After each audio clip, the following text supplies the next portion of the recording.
வணக்கம் தலைமையிலே. இன்னைக்கு திங்கட்கிழமை 23ஆம் தேதி ஈரான் மீது இஸ்ரேல் தாக்க ஆரம்பித்து 23 தினம் ஆயிற்று. 23ஆம் நாள் போறது. முதல்ல பதிவுக்கு போறதுக்கு முன்னாடி நேற்று லெபனானை இஸ்ரேல் கடுமையாக தாக்கியது. லெபனான் தேவையே இல்லாமல் இந்த சண்டையில் கலந்துக்கிட்டு ராக்கெட் ட்ரோனை அனுப்புவது மிகப்பெரிய தப்பு. நேற்று இஸ்ரேலுடைய ஒரு விவசாயி, அந்த எல்லைப்புறத்தில் வாழ்ந்தவர், ராக்கெட் தாக்குதலுக்கு உட்பட்டு காருக்குள்ளேயே எரிந்து மரணம் அடைந்திருந்தார். அதற்கு பதிலடியாக லெபனானில் உள்ள பாலத்தை இஸ்ரேலுடைய விமானப்படை தகர்த்தது. அங்கதான் அந்த வழியாக இசபுல்லா பயங்கரவாதிகள் ஆயுதங்களை கடத்துவதற்கு அந்த பாலங்கள் உதவுகிறதுன்னு சொல்லி ஒரு மிகப்பெரிய சேதத்தை அந்த பாலத்துக்கு கொடுத்தாங்க. பாலத்தை தாக்கிய பதிவும் இணைக்கிறேன்.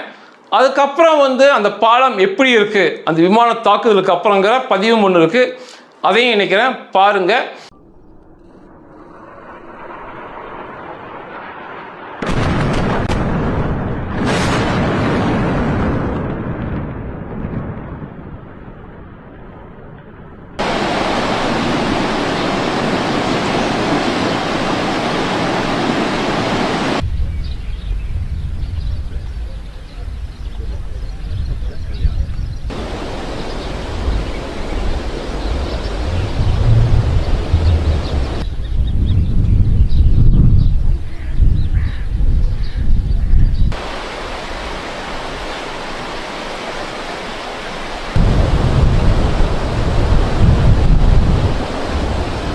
லெபனானுக்கு வேண்டாத வேலை.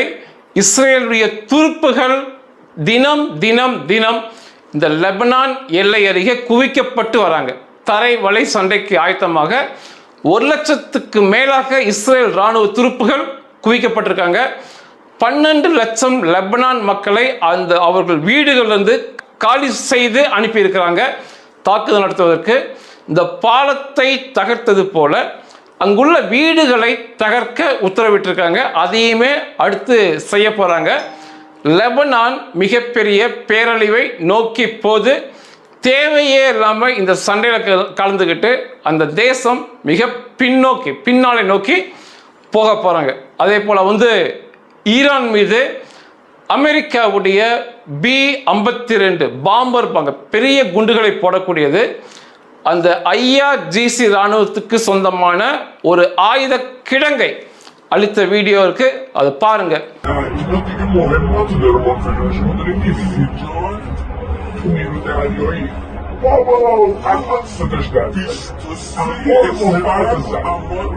ஒரு முக்கியமான கேள்வியாகவும் வருது, கமெண்ட்ல அதிகம் பேர் கேட்குறாங்க. அது என்ன கேள்வி அப்படின்னா, இஸ்ரேல்கிட்ட அணு ஆயுதம் இருக்கும்போது, அமெரிக்காட்ட அணு ஆயுதம் இருக்கும்போது, ஈரானிடம் ஏன் அணு ஆயுதம் இருக்கக்கூடாது, ஏன் நெடுந்தொலைவு செல்லும் ஏவுகணைகள் இருக்கக்கூடாது, 2 பேர்த்துக்கு என்ன வெவ்வேறு சட்டமா அப்படிங்கிற கேள்வி கேட்டிருந்தாங்க. அனைவர் மனதிலும் இருக்கும் கேள்வி, நியாயமான கேள்வி, பார்க்க நியாயமாக தெரியும். நம்ம இந்திய இராணுவத்தினர் கையில் இயந்திர துப்பாக்கி நம்ம கொடுத்து நம்மை காவல் காக்க நம்ம வச்சிருக்கிறோம். தமிழக காவல்துறையினர் கையில் துப்பாக்கிகளை கொடுத்து நம்மை காவல் காக்க வச்சிருக்கோம். அதே சமயத்தில் இந்த கூலிப்படைகளுக்கும் ஏன் இந்திய இராணுவத்திற்கு கையில் துப்பாக்கி கொடுக்குறோம், தமிழக காவல்துறைக்கு துப்பாக்கி தரோம், ஏன் கூலிப்படைக்கும் கொடுக்கலாமே, அவனு இன்னும் சௌகரியமாக கொலை செய்யலாமேன்னு சொல்லி நம்ம துப்பாக்கியை கொடுப்போமா? அதே போலத்தான் எல்லாவற்றையும் எல்லோருக்கும் செய்யக்கூடாது. பேரழிவு ஆயுதங்களை வைத்திருக்க வேண்டும் என்றால் ஒரு சில தகுதிகள் அந்த நாடுகளுக்கு நிச்சயமாக வேணும். அப்பேற்பட்ட நாடுகள் பேரழிவு ஆயுதங்கள் வச்சிருக்காங்கன்னா பரவாயில்ல. இப்போ இந்தியாட்ட நெடுந்தொலைவு செல்லும் ஏவுகணைகளும் இருக்கு, அணுகுண்டுகளும் இருக்கு. ஆனால் நம்ம ஒரே ஒரு உறுதிமொழி உலகத்துக்கு கொடுத்துருக்கோம், வேற யாருமே கொடுக்கல. எனக்கு தெரிஞ்சு முதன்முறையாக, அதாவது எங்கள் மீது அணுகுண்டுகள் போடாமல் நாங்கள் போடவே மாட்டோம் அப்படின்னு இருக்கோம். அந்த உறுதிமொழி ஒன்று போதுமானது. அதை போலெல்லாம் ஈரான் ஒரு காலமும் இருக்காது. நிச்சயமா ஈரான்லாம் எப்போ வேணாலும் அணு ஆயுதங்களை உபயோகப்படுத்துவாங்க, ஏவுகணைகளை உபயோகப்படுத்துவாங்க. ஈரான் போன்ற மதவெறி நாடுகள் நிச்சயமாக பேரழிவு ஆயுதங்களை கையில் வைத்திருக்கவே கூடாது. ஈரான் சில தவறை தொடர்ச்சியாக பண்ணாங்க. அணுகுண்டுகளை ஏன் வைக்கக்கூடாது அப்படின்னு சொல்கிறோம் அப்படின்னா, இந்த இஸ்ரேல் என்பது ஒரு சின்ன நாடு தான். ஈரான் இந்த 12 அணுகுண்டுகள்லாம் தயாரித்தாங்க. 12 அணுகுண்டுகள் இஸ்ரேல் மீது உபயோகப்படுத்தினாங்க அப்படின்னா இஸ்ரேல் என்ற தேசமே இருக்காது உலக வரைபடத்தில். அவ்வளவு சின்ன தேசம் இஸ்ரேல். அவங்க அணு ஆயுதம் அதற்கு மேலே பயன்படுத்தினாங்கன்னா தேசமே இருக்காது. அதனால தான் ஈரான் அணுகுண்டுகள் செய்யக்கூடாது என்று தொடர்ச்சியாக வற்புறுத்தி வருகிறார்கள் உலக நாடுகள், அமெரிக்கா போன்ற நாடுகள். இன்னுமே முக்கியமானது ஈரான் இப்படி தனித்து அடி வாங்குவதற்கு காரணமாக அமைந்த முதன்மையான காரியம் எல்லை தாண்டிய இஸ்லாமிய பயங்கரவாதம். இது ரொம்ப முக்கியமானது. ஈரான் அணுகுண்டுகளை வளர்த்துனாங்க, ஏவுகணைகள் வளர்த்துறாங்க. அவங்க நாட்டுக்குள்ள செய்திருந்தா கூட ஒரு விதத்தில் எடுத்துக்கலாம். ஆனால் தங்கள் எல்லையை தாண்டி லெபனானுக்குள் இசபுல்லா பயங்கரவாதிகளை வளர்த்தியதில் 100க்கு 100% பங்கு ஈரானுக்கு தான் இருக்கு. சம்பளமே அவங்க தான் கொடுத்தாங்க, ஆயுதங்கள் பயிற்சி கொடுத்தவங்க அவங்க தான். இந்த காசாக்குள்ள இஸ்லாமிக் ஜிஹாத் என்ற பயங்கரவாத குழுக்களை வளர்த்தியதில் 100க்கு 100% பங்கு ஈரானுக்கு தான் இருக்கு. ஏமன்ல ஹவுதி என்ற பயங்கரவாத கோமாளி குழுக்களை உருவாக்கியது 100க்கு 100% ஈரான் தான். இப்படி தொடர்ச்சியாக ஈரானை தாண்டி வெளிநாடுகளில் இந்த எல்லை தாண்டிய இஸ்லாமிய பயங்கரவாதம் செய்தது. இந்த இசபுல்லாவும் இஸ்லாமிக் ஜிஹாத்தும் தொடர்ச்சியாக இஸ்ரேலை தான் தாக்கி வந்தாங்க. அதுக்கு முழு காரணமும் ஈரான் தான். அதை தாண்டி இந்த ஹமாஸ் பயங்கரவாத குழு என்பது கத்தாரின் ஆதரவு பெற்ற குழு. அந்த ஹமாஸுக்கும் அவர்கள் ஆதரவு அளித்தது. இப்படி எல்லை தாண்டிய இஸ்லாமிய பயங்கரவாதத்தை தொடர்ச்சியாக ஈரான் செய்து வந்தனால தான் இப்படி தனித்து அடி வாங்குறாங்க. பிற நாடுகளிடம் இந்தியாவில், அமெரிக்காவில், இஸ்ரேலில் அணு ஆயுதம் இருக்குது, அதனால ஈரான்லையும் அணு ஆயுதம் இருக்க வேண்டும் என்று யாராவது சொன்னாங்கன்னா இராணுவத்தினர் கையில், காவல்துறையினர் கையில் இயந்திர துப்பாக்கி கொடுப்பது போல கூலிப்படையினர் கையிலையும் கொடுக்கலாமே அப்படி சொல்வதற்கு அர்த்தம். அடுத்த ஒரு முக்கிய சம்பவமாக பார்க்கப்படுவது ஈரானுடைய ஏவுகணைகள் இந்திய பெருங்கடலில் உள்ள இங்கிலாந்திற்கு மற்றும் சிறிது அமெரிக்காவுக்கும் சொந்தமான டிகோ கார்சியா என்ற அது ஒரு தீவு பகுதி போல இருக்கும், அங்குள்ள இராணுவ தளத்தை சென்று தாக்கியது ஈரானுடைய ஏவுகணை. ஈரான்லேருந்து அந்த ஏவுகணை அங்கே போய் தாக்கணும் அப்படின்னா 4100 கிலோமீட்டர் செல்ல வேண்டும். 4100 கிலோமீட்டர் எப்படி சென்றது? அவ்வளோ தூரத்துக்கு ஈரானிடம் ஏவுகணை இல்லை. ஈரான் இத்தனை வருஷமாக சொல்லிட்டு இருந்தது எங்களுக்கு 2000 கிலோமீட்டர் போதும், 2000 கிலோமீட்டருக்குள்ள தான் எங்களுக்கு எதிரிகள் இருக்கிறார்கள் ஈரான் சொன்னாங்க. அவங்க எதிரின்னு சொன்னது இஸ்ரேலை சொன்னாங்க. மொத்த இஸ்ரேலையும் தாக்க ஈரான் 2000 கிலோமீட்டர் போதுமானது. அந்த எல்லைகள் உள்ள அரபு நாடுகளை தாக்குவதற்கும் 2000 கிலோமீட்டர் ஏவுகணை போதுமானது. அவங்க உலகத்திற்கு இந்த உறுதிமொழி தான் கொடுத்தாங்க. எங்ககிட்ட 2000 கிலோமீட்டர் செல்லக்கூடிய ஏவுகணைகள் தான் இருக்குது, அது போதுமானது, அதை நாங்கள் விதவிதமாக நாங்கள் வளர்த்துவோம் என்று சொல்லியிருந்தாங்க. அது எப்படி ஒரே இரவில் 2000 கிலோமீட்டர் செல்லக்கூடிய ஏவுகணை 4100 கிலோமீட்டர் போனது அப்படிங்கிறது இன்னைக்கு வியப்பின் உச்சத்தில் உலக நாடுகள் பார்க்குறாங்க. உண்மையாகவே பெரிய விஷயம்தான். ஏன்னா ஒரே இரவில் இது எப்படி சாத்தியம் ஆயிட்டுன்னு சொல்லி மொத்தம் 2 ஏவுகணைகள் ஈரானிலிருந்து அங்கே சென்றது அப்படிம்பாங்க. அங்கே செல்லும் சமயத்தில் அந்த இராணுவ தளத்தில் அமெரிக்காவுடைய B-52 குண்டு போடும் பிரம்மாண்ட விமானங்கள், நடுவானில் எரிபொருள் தரக்கூடிய டாங்கர் வகை விமானங்கள், எண்ணற்ற இராணுவ வீரர்கள் அந்த தளத்தில் இருந்தாங்க. போன 2 ஏவுகணையில் ஒரு ஏவுகணை வழியிலேயே விழுந்துருச்சு. வழி என்பது கடல்லையே அது விழுந்துருச்சு. 2வது ஏவுகணையை அமெரிக்க கப்பற்படை கப்பல்கள் அவங்க ஏவுகணை மூலமாக அழிச்சாங்க. அதுவும் கடலில் விழுந்தது. அதை எடுத்து ஆய்வு பண்ணுறதுக்கெலாம் முடியல. ஏன்னா தரைதளத்தில் விழுந்துருச்சுன்னா நிச்சயமாக ஆய்வு பண்ணி பார்த்துருக்கலாம். இது எப்படி சாத்தியம் ஒரு இரவில் அப்படின்னா, இஸ்ரேலுடைய முன்னாள் வான் எதிர்ப்பு படையோட தளபதி பிரிகேடியர் ஜெனரல் ரான் குச்சாவ் அவர் என்ன சொல்றார் அப்படின்னா, ஒரே ஒரு இரவில் 2000 கிலோமீட்டர் அதிகமாக செல்லக்கூடிய ஏவுகணையை தயாரிப்பது சாத்தியமற்ற காரியம். ஆனால் இதில் பின்னால் என்ன அறிவியல் இருக்கு அப்படின்னா, இங்கே சென்ற ஏவுகணை R-27 வகை பலாஸ்டிக் மிசைல், நெடுந்தொலைவு செல்லக்கூடிய ஏவுகணை. இது சோவியத் ஒன்றியம் இருக்கும்போது தயாரித்த ஏவுகணை. சோவியத் ஒன்றியம் இருக்கும்போது மிக பழைய வகையை சார்ந்தது. இந்த வகை ஏவுகணையில் 1.5 டன்னிலிருந்து, அதாவது 1500 கிலோலிருந்து 2000 கிலோ வரைக்கும் வார்கட் வெடிக்கும் பொருளை கொண்டு செல்லலாம் இந்த வகை ஏவுகணையில். ஈரான் என்ன பண்ணியிருப்பாங்கன்னா, அந்த 2000 கிலோவை கணிசமாக குறைத்து 500 கிலோ அல்லது 400 கிலோ வெடிப்பொருளோட அந்த ஏவுகணை அனுப்பியிருக்கணும். உங்களுக்கு 400 கிலோ வெடிப்பொருளை மிகப்பெரிய சேதத்தை உங்களுக்கு கொடுக்கும். இப்போ இஸ்ரேலில் திமோனா அராத்தில் அவ்வளோ பெரிய சேதம் பார்த்தீங்க. ஒரு ஏவுகணை 350 கிலோ வெடிப்பொருளோடு தான் அவ்வளவு பெரிய சேதத்தை உங்களுக்கு கொடுத்து. இவர் என்ன சொல்கிறாருன்னா, அவங்க ஒரு 400 கிலோ அதற்கு குறைவாக கூட அவங்க வெடிப்பு பொருளை வச்சுருந்துருக்கலாம், அதே மிகப்பெரிய சேதத்தை கொடுக்கும். இரண்டாவது மிக முக்கியமானது ராக்கெட் தொழில்நுட்பத்தை உபயோகம். ஈரான் ஏற்கனவே விண்வெளி ஆராய்ச்சியில் இருக்காங்க, ராக்கெட்டுகள்லாம் ஏவுறாங்க. ராக்கெட் ஏவும்போது பார்த்தீங்கன்னா, அது மேலே போகும்போது 3 ஸ்டேஜ், 3 கட்டம் 2 கட்டம் செயல்படும். முதல் ஒரு கட்டத்தில் ஒரு எரிபொருள் மற்றும் என்ஜின் செயல்படும், மோட்டார். அதுக்கப்புறம் அடுத்த எரிபொருள், அடுத்த பூஸ்டர்லாம் செயல்படும். பூஸ்டர்கள் மூலமாக மேலே கொண்டு போயிட்டே இருப்பாங்க. ஒரு பகுதி அழிஞ்ச பிறகு அடுத்த பகுதியோட அந்த ராக்கெட் போகும். அது அழிஞ்ச பிறகு அதற்கடுத்த பகுதி மேலே கொண்டு செல்லும். இதுதான் முதல், இரண்டாவது, மூன்றாவது கட்டங்கள் எனப்படுவது. ஈரான் அந்த தொழில்நுட்பத்தை பயன்படுத்தி இந்த R-27 ஏவுகணை 2000 கிலோ வெடிப்பொருளை குறைச்சி 300 அல்லது 350 கிலோ வெடிப்பொருளோட துணைக்கு ஒரு பூஸ்டரை இணைச்சு அனுப்பியிருப்பாங்க. முதல்ல அந்த வகை ஏவுகணைகள் 2000 கிலோமீட்டர் போகும். அது முடிஞ்சோடனேயே அந்த பூஸ்டர் செயல்பட்டு அடுத்த 2100 கிலோமீட்டர் கொண்டு போயிருக்கும். அந்த ரகசியத்தில் செஞ்சிருக்க முடியும்.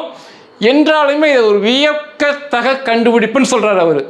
இந்த மாதிரி ஒரு பூஸ்டரை ஏற்படுத்தி அந்த ஏவுகணையோட இணைச்சு அந்த ஏவுகணையை 2 மடங்கு கொண்டு போவது மிகப்பெரிய விஷயம் என்று சொல்லியிருக்காரு. இந்த திட்டத்தின் அடிப்படையில் தான் அந்த ஈரான் ஏவுகணை 4100 கிலோமீட்டர் போயிருக்கும். வார்கட் குறைவு மற்றும் அது இடையிலேயே வழிமறிக்கப்பட்டனால மிகப்பெரிய ஆபத்து இல்லைன்னு பார்க்கலாம். ஈரான் அமெரிக்காவை தாக்கணும்னா 10,000 கிலோமீட்டர் செல்லக்கூடிய ஏவுகணை செய்யணும். இந்த 4000 கிலோமீட்டர் 5000 கிலோமீட்டர் மூலமாக ஐரோப்பிய நாடுகளை அவர்களால் தாக்க முடியும். இந்த ஏவுகணை அதான் காட்டுது. அநேகர் கேள்வி கேட்டிருந்தீங்க, F-35 போர் விமானம், அமெரிக்க போர் விமானத்தை தாக்கிட்டாங்க ஈரான் அப்படிங்கிறாங்க. ஈரான் இதுவரைக்கும் 3 போர் விமானத்தை வீழ்த்தி விட்டோம் அப்படிங்கிறாங்க.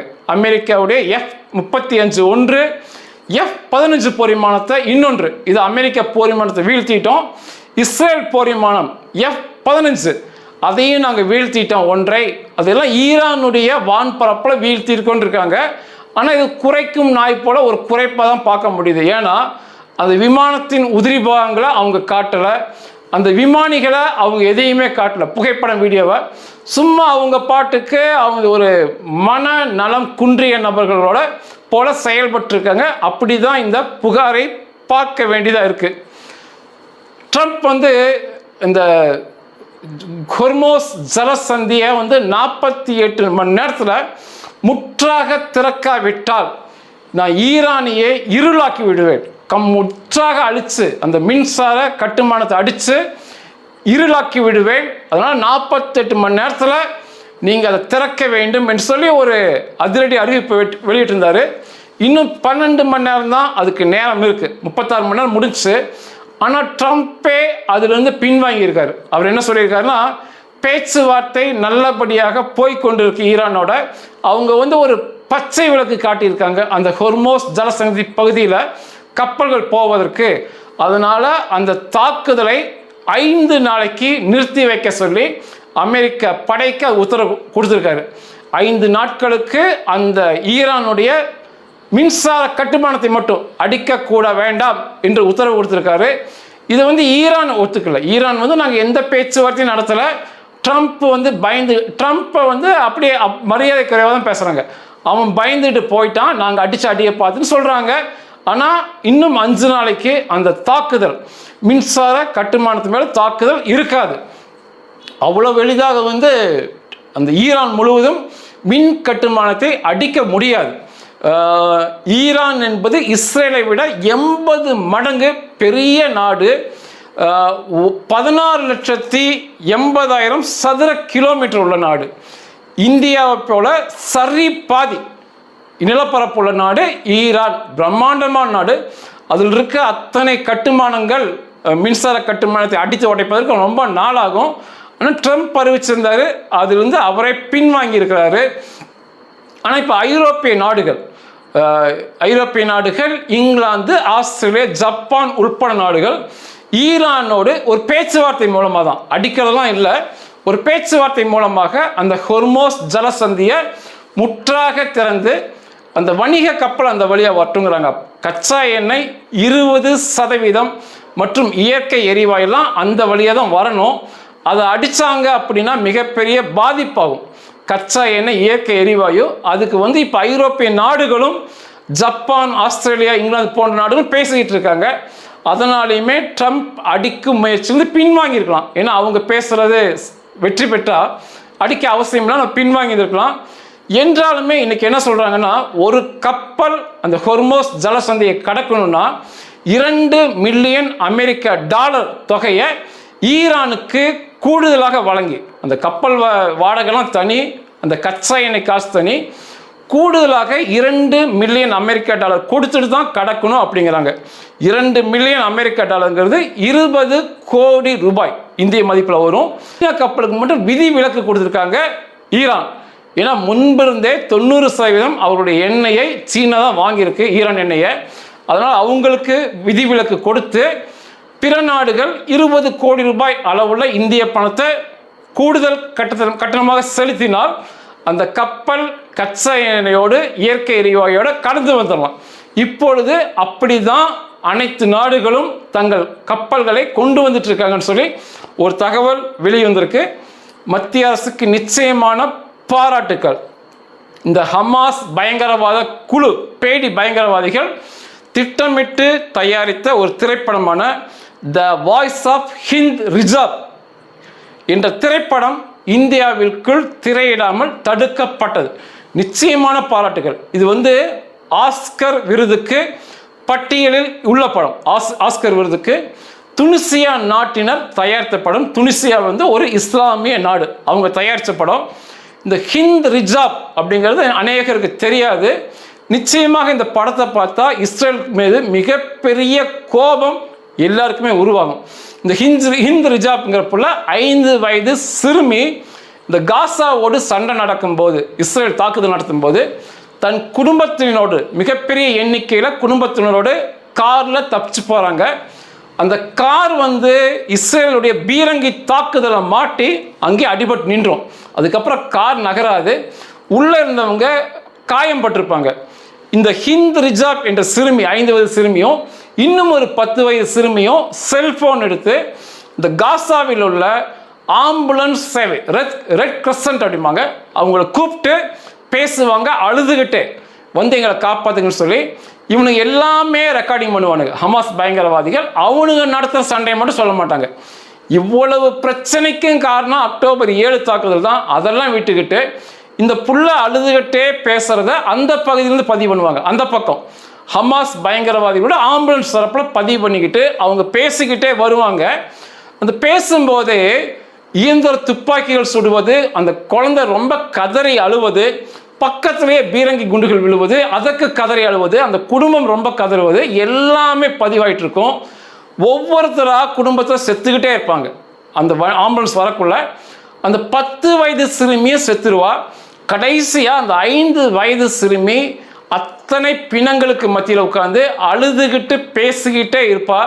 அந்த ஆம்புலன்ஸ் வந்து சேரும்போது மிகப்பெரிய தாக்குதல் ஒன்று நடந்து, அடுத்த நாள் அங்கே போய் பார்க்கும்போது ஆம்புலன்ஸில் வந்தவங்க அந்த சிறுமி உட்பட எல்லாருமே கொலை செய்யப்பட்டிருப்பாங்க. அந்த புகைப்படங்கள், வீடியோக்கள் அப்படியே லைவாக எடுத்திருப்பாங்க. அந்த குழந்தை கதனது 2 மணி நேரம் கதனதை அப்படியே பதிவு பண்ணியிருப்பாங்க. இதெல்லாம் அப்படியே இருக்கும் ரெக்கார்டிங்கில். அந்த உண்மை காட்சிகளை வச்சு தான் இந்த சினிமா எடுக்கப்பட்டது. அதை வந்து மத்திய அரசின் தணிக்கை வாரியம் தடை பண்ணியிருக்காங்க. அவங்க என்ன அவங்க தரப்பில் வந்து சொன்னாங்க அப்படின்னா, இந்த படம் அமெரிக்காவில் திரையிடப்பட்டது, இங்கிலாந்தில் திரையிடப்பட்டது, இந்தியாவில் மட்டும் நீங்கள் ஏன் தடை பண்ணுறாங்க, அதற்கான விளக்கம் எதுவுமே கொடுக்காம இந்தியா இஸ்ரேல் நட்புறவு நாடு, இந்த திரைப்படம் அந்த நட்புறவை கெடுக்குன்னு சொல்லி அந்த படத்தை தடை விதித்து இங்கே திரையிடாமல் பார்த்து கொண்டாங்க. இந்த படத்தோட விநியோகஸ்தர் வந்து மனோஜ் நந்த் வனா அப்படிம்பாங்க. அந்த மிகப்பெரிய குற்றச்சாட்டை சொல்லியிருந்தார். என்றாலும் மத்திய அரசின் இந்த துணிச்சலான நடவடிக்கை மிகவும் பாராட்டத்தக்கது. இந்த நொடிப்பொழுது நீங்கள் பார்க்கும் நொடிப்பொழுது அமெரிக்க கப்பற்படை, அமெரிக்க விமானப்படை, இஸ்ரேல் விமானப்படை மிக கடுமையாக ஈரானை தாக்கி மிகவும் அழித்து கொண்டிருக்காங்க. அவங்களை பின்னோக்கி தள்ளி கொண்டிருக்காங்க. அவர்கள் குறைக்கும் நாயை போல பேசிக்கிட்டு இருக்கானுங்க. 99% இணையதள சேவை துண்டிக்கப்பட்டிருந்தது. இன்றைக்கு 100% இணையதள சேவை துண்டிச்சிட்டாங்க ஈரானில். 23 நாளாக 100% இணையதள சேவை ஈரான் இல்லை. வெளிநாட்டுக்கு ஃபோனில் பேசக்கூடிய அந்த சேவையை துண்டிச்சிருக்கிறாங்க. அவர்களுக்கு வந்து தைரியம் இருந்தால், வக்கு இருந்தால், திராணி இருந்தால் இணையதள சேவை திறந்தால் மட்டுமே தெரியும் அங்கே எவ்வளவு தாக்குதல் நடந்து எவ்வளவு அழிவு ஏற்பட்டிருக்குன்னு சொல்லி. அவங்க அதை காட்டாமல் 100% இணையதள சேவையை மறைச்சு செயல்பட்டு இருக்காங்க. நாம் பார்க்கும் வீடியோக்கள் எல்லாமே திருட்டுத்தனமாக, உயிருக்கு பயந்து திருட்டுத்தனமாக பதிவேற்றம் செய்யக்கூடிய புகைப்படங்கள், வீடியோ தான் நீங்கள் பார்க்குறீங்க. இன்னைக்கு கூட 100 பேர் கைது செய்யப்பட்டிருக்காங்க. இப்படி இணையதளத்தில் பதிவேற்றினார்கள், அழிவை புகைப்படம் எடுத்தாங்கன்னு சொல்லி தொடர்ச்சியாக கோமாளிகளைப் போல அடி வாங்கி கொண்டு முதல் நாளையே அவன் தலைவனை இழந்து படுகொலை செய்து 23 நாளாக அந்த பிணத்தை அடக்கம் செய்ய முடியாமல் காத்து கிடந்து, எப்படா அடி நிற்கும்னு சொல்லி காத்து கிடந்து இந்த வக்கற்ற இந்த எலி கொமேனியோடைய இந்த எலி இராணுவம் தான் வாய்ஸ் அவடால் குறைக்கும் நாயை போல குறைச்சிக்கிட்டே இருக்கானுங்க. இந்த சண்டை நின்ன பிறகு தான் அங்கே இருக்க அழிவுகள் அதையுமே மிகப்பெரிய அளவில் கட்டுப்படுத்துவார்கள் என்று தெரியுது. இன்னைக்கு 100% இணையதள சேவை இல்லை. ஈரான் மூத்த தலைவர்கள், இராணுவ தளபதிகளுக்குமே இணையதள சேவை இன்னையிலிருந்து இல்லை. அவர்கள் பதிவேற்றம் செய்கிறாங்கன்னு சொல்லி அதையும் நிறுத்தியிருக்கிறாங்க. கடுமையான தாக்குதல் போயிட்டு இருக்கு. இஸ்ரேல் வந்து இந்த நேரத்தை பயன்படுத்தி முற்றாக எவ்வளவு அழிக்க முடியுமோ அவ்வளோ அழிச்சிடணும் ஈரானை. அந்த ஒரு பேடி பெண்களிடம், முதியவர்களிடம், சின்ன பசங்கள்கிட்ட வீரத்தை காட்டும் அந்த காட்டுமிராண்டி IRGC பாஜிஸ் இராணுவத்தை அழித்து விட வேண்டும். ட்ரம்ப் என்ன நேரம் என்ன பண்ணுறாருன்னு நிச்சயமாக தெரிய மாட்டேங்குது. டெத்ரோலோட முடிச்சுக்கிறேன். இஸ்ரேல் தரப்பில் 2 இராணுவ வீரர்கள் வீர மரணம் அடைஞ்சிருக்காங்க. 20 பொதுமக்கள் இஸ்ரேல் தரப்பில் கொல்லப்பட்டிருக்காங்க. 11 அமெரிக்க இராணுவ வீரர்கள் கொல்லப்பட்டிருக்காங்க. 4764 பேர் காயமடைஞ்சிருக்காங்க இஸ்ரேல் தரப்பில். ஈரான் தரப்பில் 2000 பொதுமக்கள், அப்பாவி பொதுமக்கள் கொல்லப்பட்டிருக்கிறாங்க. 11,000க்கு மேற்பட்ட IRGC பாஜிஸ் காட்டு மிராண்டி பேடி இராணுவ வீரர்கள் கொல்லப்பட்டிருக்காங்க. இவங்க வந்து அந்த அப்பாவி மக்கள் கொன்னதை மட்டும்தான் ஈரான் ஒத்துக்குது. இந்த 11,000 மரணத்தை அவங்க ஒத்துக்கலை. 27,000 பேருக்கு மேலே மிக கடுமையாக காயப்பட்டிருக்காங்க. மிக அழிவை சந்தித்து ஈரான் நாளுக்கு நாள் பின்னோக்கி போயிட்டு இருக்கு. இன்னும் என்னுடைய கணிப்பில் ஒரு 10 நாள் சண்டைக்கு ட்ரம்ப் வந்து அனுமதியை மட்டும் கொடுத்தார் அப்படின்னா ஈரான் கற்கால வாழ்க்கைக்கு போயிடும். நிச்சயமாக அந்த ரெஜிம் வலுவிழந்து பின்னோக்கி போய் அந்த மக்கள் நிச்சயமாக வெற்றி பெறுவார்கள். ஒரு 10 நாள் மட்டும் இந்த சண்டை தொடர்ந்தால் போதும். நன்றிகள்.